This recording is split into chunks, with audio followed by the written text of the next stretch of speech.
ನಿಮ್ಮಲ್ಲಿ ಎಷ್ಟು ಜನ ಅಂದ್ಕೊಂಡಿದ್ರಿ ದಟ್ ವಿಜಯ್ ಕಾರ್ತಿಕೇಯ ಅವರು ಮತ್ತೆ ಸುದೀಪ್ ಅವ್ರ ಜೊತೆ ಕೊಲ್ಯಾಬ್ ಆಗ್ತಾರೆ ಅಂತ ಕೆಳಗೆ ತಿಳಿಸಿ. ಆ್ಯಂಡ್ ನನ್ನ ಕೇಳಿದರೆ ಹೌದು, ನಾನು ಅಂದ್ಕೊಂಡಿದ್ದೆ. ಎಸ್.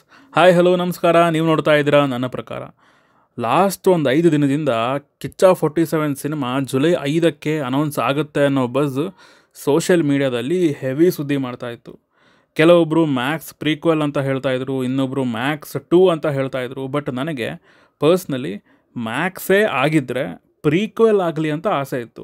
ಬಟ್ ಇವತ್ತು ನೋಡಿದ್ರೆ ಕಹಾನಿ ಮೇ ಟ್ವಿಸ್ಟು. ಬನ್ನಿ ಅದು ಏನು ಅಂತ ಸ್ವಲ್ಪ ನೋಡ್ಕೊಂಡು ಬರೋಣ. ಹಾಗೆ ಅದಕ್ಕಿಂತ ಮುಂಚೆ ಜಂಗಲ್ ಮಂಗಲ್ ಅನ್ನೋ ಸಿನಿಮಾದ ರಿವ್ಯೂ ಅಪ್ಲೋಡ್ ಆಗಿದೆ, ಚೆಕ್ ಮಾಡಿ. ಒಂದು ಡೀಸೆಂಟ್ ಸಿನಿಮಾ ಅಂತ ಹೇಳ್ತೀನಿ. ಹಾಗೆಯೇ ಚಾನಲ್ಗೆ ಫಸ್ಟ್ ಟೈಮ್ ಬಂದಿದ್ರೆ ವೀಡಿಯೋನ ಫುಲ್ ನೋಡಿ, ಇಷ್ಟ ಆದರೆ ಮಾತ್ರ ಸಬ್ಸ್ಕ್ರೈಬ್ ಮಾಡಿಕೊಂಡು ಸಪೋರ್ಟ್ ಮಾಡಿ. ಮ್ಯಾಕ್ಸ್ ಬ್ಲಾಕ್ ಬಸ್ಟರ್ ಹಿಟ್ ಆಯಿತು ಆ್ಯಂಡ್ ಸುದೀಪ್ ಅವರು ವಿತಿನ್ ನೆಕ್ಸ್ಟ್ 18 months 2 ಸಿನಿಮಾಗಳನ್ನು ಕೊಡ್ತೀನಿ ಅಂತಲೂ ಹೇಳಿದರು. ಆ್ಯಂಡ್ ಅದ್ರ ಜೊತೆಗೆ ಬಿಗ್ ಬಾಸಿಂದ ರಿಟೈರ್ಮೆಂಟ್ ತೊಗೋತೀನಿ ಅಂತಲೂ ಹೇಳಿದರು. ಬಟ್ ಮೊನ್ನೆ ರಿಟೈರ್ಮೆಂಟ್ನ ವಾಪಸ್ ತೊಗೊಂಡು ಇನ್ನೂ 4 ವರ್ಷ ಅಗ್ರಿಮೆಂಟ್ ಹಾಕಿಸ್ಕೊಂಡವ್ರೆ. ನನಗಂತೂ ಈ ಡಿಸಿಷನ್ ಸ್ವಲ್ಪನೂ ಇಷ್ಟ ಆಗಲಿಲ್ಲ. ಬಿಕಾಸ್ ನನಗೆ ಸ್ಟಾರ್ಗಳು ಈಸಿಯಾಗಿ ಟಿ ವಿಲಿ ಕಾಣಿಸ್ಕೊಳ್ಳೋದು ಅಷ್ಟೊಂದು ಇಷ್ಟ ಆಗೋದಿಲ್ಲ. ಬಟ್ ಬಿಗ್ ಬಾಸಿಂದನೇ ಅವ್ರಿಗೊಂದಿಷ್ಟು ಫಾಲೋಯಿಂಗ್ ಇದೆ ಆ್ಯಂಡ್ ಆ ಶೋಗೆ ನಮ್ಮಲ್ಲಿರೋ ಅಷ್ಟು ಮಾರ್ಕೆಟ್ ಬೇರೆಲ್ಲೂ ಇಲ್ಲ. ಸೊ ಏನೋ ಮಾಡೋದಕ್ಕಾಗೋದಿಲ್ಲ. ಅವ್ರು ಮತ್ತೆ ಬಿಗ್ ಬಾಸ್ಗೆ ಬಂದರು. ಬಟ್ ಅದು ಸಿನಿಮಾಗೆ ಎಲ್ಲೂ ಹೊಡೆತ ಬೀಳಬಾರ್ದು ಅಷ್ಟೇ. ವರ್ಷಕ್ಕೊಂದು ಸಲ ಮಿನಿಮಮ್ ಬರಲೇಬೇಕಾಗತ್ತೆ ಅವ್ರ ಸಿನಿಮಾ. ಟು ಬಿ ಹಾನೆಸ್ಟ್ 2 ಸಲ ಬರಬೇಕಂತೀನಿ ನಾನು, ಇಂಡಸ್ಟ್ರಿ ಸರ್ವೈವ್ ಆಗಬೇಕಂದ್ರೆ. ಸುದೀಪ್ ಅವ್ರು ಕೂಡ ಇದನ್ನು ಸೀರಿಯಸ್ ಆಗಿ ತಗೊಂಡಿದ್ದಾರೆ ಆ್ಯಂಡ್ ಅವರು ಮಾಡಿದ ಪ್ರಾಮಿಸ್ನ ಉಳಿಸ್ಕೊಳ್ಳೋ ಥರ ಕಾಣಿಸ್ತಾ ಇದ್ದಾರೆ. Kichcha 47 directed by Vijay Karthikeya, produced by Sathyajyothi films in association with Kichcha creations. ಮುಂಚೆ ಚರಣ್ ಅವ್ರ ಜೊತೆ ಸಿನಿಮಾ ಮಾಡೋದಕ್ಕೆ ಪ್ಲ್ಯಾನ್ ಇತ್ತು. ಬಟ್ ಮ್ಯಾಕ್ಸ್ ಕಾಂಬಿನೇಷನ್ ಮತ್ತೆ ರಿಪೀಟ್ ಆಗಿದೆ. ಗುರು ಏನು ಗೊತ್ತಾ, ನನಗೆ ಈ ಹಿಟ್ ಕಾಂಬಿನೇಷನ್ಗಳು ಒಂದು 5-6 ಸಲ ಬೇಕಾದರೂ ರಿಪೀಟ್ ಆಗಲಿ ಚಿಂತೆನೇ ಇಲ್ಲ. ಲೈಕ್ ವಿಜಯ್ ಕಾರ್ತಿಕೇಯ ಆ್ಯಂಡ್ ಸುದೀಪ್ ಅವರು, ಹಾಗೆ ದರ್ಶನ್ ಆ್ಯಂಡ್ ತರುಣ್ ಅವರು. ಈ ಥರ ಕಾಂಬಿನೇಷನ್ಗಳಂದರೆ ಒಂದು ನಂಬಿಕೆ ನನಗೆ. ಆಲ್ರೆಡಿ ಹಿಟ್ ಕೊಟ್ಟಿರ್ತಾರೆ, ನೆಕ್ಸ್ಟ್ ಸಿನಿಮಾನೂ ಚೆನ್ನಾಗಿ ಮಾಡ್ತಾರೆ ಅನ್ನೋ ಒಂದು ನಂಬಿಕೆ. ಆ್ಯಂಡ್ ಮಾರ್ಕೆಟ್ ಕೂಡ ಗಟ್ಟಿಯಾಗಿ ನಿಲ್ಲುತ್ತೆ. ಸದ್ಯಕ್ಕೆ ನಮ್ಮ KFI ಇರೋ ಸಿಚುವೇಶನ್ಗೆ ಈ ಸ್ಟಾರ್ಗಳು ಈಗ ಎಕ್ಸ್ಪೆರಿಮೆಂಟ್ ಸಿನಿಮಾಗಳನ್ನು ಮಾಡಿ ಅದು ವರ್ಕ್ ಆಗುತ್ತೋ ಇಲ್ವೋ ಅನ್ನೋ ಡೌಟ್ಗಿಂತ ವರ್ಕ್ ಆಗೋದ್ರ ಮೇಲೇ ಇನ್ನೊಂದು ಸ್ವಲ್ಪ ಸಿನಿಮಾಗಳು ಬಂದರೆ ಅಟ್ಲೀಸ್ಟ್ ಇಂಡಸ್ಟ್ರಿ ಪಿಕಪ್ ಆಗುತ್ತೆ ಅಂತ ಅಷ್ಟೇ. ನನ್ನ ಯೋಚನೆ ತಪ್ಪಿದರೆ ಕಮೆಂಟ್ಸಲ್ಲಿ ಹಾಕ್ಕೊಂಡು ರುಬ್ರಿ, ನನಗೇನು ಬೇಜಾರಿಲ್ಲ. ಈಗ ಅನೌನ್ಸ್ಮೆಂಟ್ ವಿಚಾರಕ್ಕೆ ಬಂದರೆ it was good one. Time ಕಮ್ಮಿ ಇದ್ರೂ ಒಂದೊಳ್ಳೆ ವೀಡಿಯೋನೇ ಬಿಟ್ಟಿದ್ದಾರೆ. ಒಂದು ಸಮುದ್ರ, ಅದ್ರ ಮುಂದೆ ಇರೋ ಒಂದು ಲೈಟ್ ಹೌಸು, ಅಲ್ಲಿಗೆ ಅಟ್ಯಾಕ್ ಮಾಡೋಕ್ಕೆ ಬರೋ ಒಂದಷ್ಟು ಗ್ಯಾಂಗ್, ಆಮೇಲೆ ಸುದೀಪ್ ಅವ್ರ ಕ್ಯಾರೆಕ್ಟರ್ ಒಬ್ಬನಿಗೆ ಹೊಡೆದು ಶೂಟ್ ಮಾಡ್ತಾರೆ. ದೆನ್ ಕ್ಲೋಸಪ್ಪಲ್ಲಿ ಒಂದು ಸ್ವ್ಯಾಗ್ ಶಾಟು. ಆ ಆ್ಯನಿಮೇಷನಲ್ಲಿ ಸುದೀಪ್ ಅವ್ರು ಒಂಥರ ಜಾನ್ ವಿಕ್ ಥರ ಕಾಣಿಸ್ತಿಲ್ವಾ? ಕಮೆಂಟ್ಸ್ ಹಾಕಿ.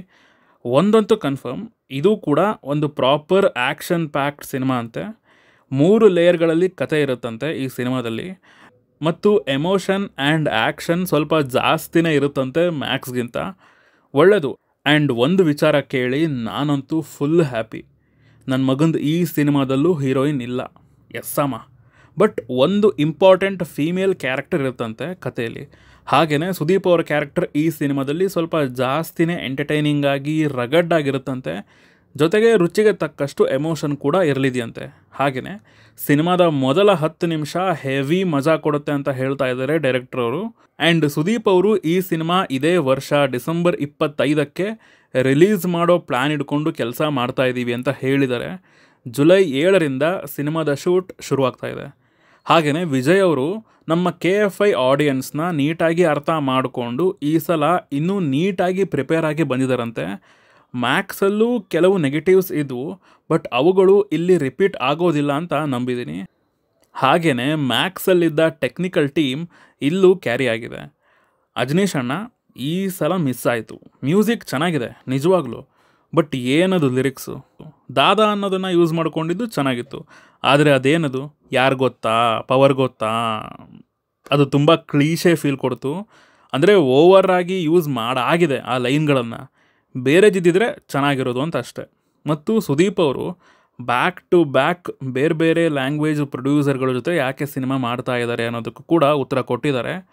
ಅವ್ರ ಹತ್ರ ಬಂದವ್ರಿಗೆ ಅವರು ಸಿನಿಮಾ ಮಾಡಿಕೊಡ್ತಾ ಇದ್ದಾರಂತೆ. ಸೊ ಫೈನಲ್ ಆಗಿ ಹೇಳೋದೇನಂತ ಅಂದರೆ ಒಂದೊಳ್ಳೆ ಸರ್ಪ್ರೈಸೇ. ಬಟ್ ಇದನ್ನು ಇನ್ನಷ್ಟು ನೀಟಾಗಿ ಬಸ್ನ ಕ್ರಿಯೇಟ್ ಮಾಡಿ ಅನೌನ್ಸ್ ಮಾಡ್ಬೋದಿತ್ತು. ಪ್ರೊಡಕ್ಷನ್ ಹೌಸ್ಗಳು ಸ್ವಲ್ಪ ಗಮನ ಕೊಡಬೇಕಿದೆ ಸಿನಿಮಾಗಳನ್ನು ಅನೌನ್ಸ್ ಮಾಡುವಾಗ ಆಗಿರಲಿ ಅಥವಾ ಆ ಸಿನಿಮಾದ ಅಪ್ಡೇಟ್ಸ್ಗಳನ್ನು ಕೊಡಬೇಕಾದ್ರಾಗಿರಲಿ. ಸ್ವಲ್ಪ ನೀಟಾಗಿ ವೆಲ್ ಪ್ಲ್ಯಾಂಡ್ ಆಗಿ ಕೊಟ್ಟರೆ ಒಳ್ಳೆಯದಲ್ವಾ, ರೀಚ್ ಚೆನ್ನಾಗಿ ಸಿಗುತ್ತೆ ಅಂತ ಅಷ್ಟೇ. ಸೊ ಇದಿಷ್ಟು ನನಗೆ ಈ ಸಿನಿಮಾದ ಅನೌನ್ಸ್ಮೆಂಟ್ ವಿಡಿಯೋನ ನೋಡಿ ಹೇಳಬೇಕನ್ಸಿದ ವಿಚಾರಗಳು. ನಿಮಗೆ ಈ ಅನೌನ್ಸ್ಮೆಂಟ್ನ ಕೇಳಿ ಹೇಗೆ ಅನ್ನಿಸ್ತು ಅನ್ನೋದನ್ನು ಕೆಳಗಡೆ ಕಮೆಂಟ್ಸಲ್ಲಿ ತಿಳಿಸಿ ಅಂತ ಹೇಳ್ತಾ ಸಿಗೋಣ ಮುಂದಿನ ವಿಡಿಯೋದಲ್ಲಿ. ಬಾಯ್.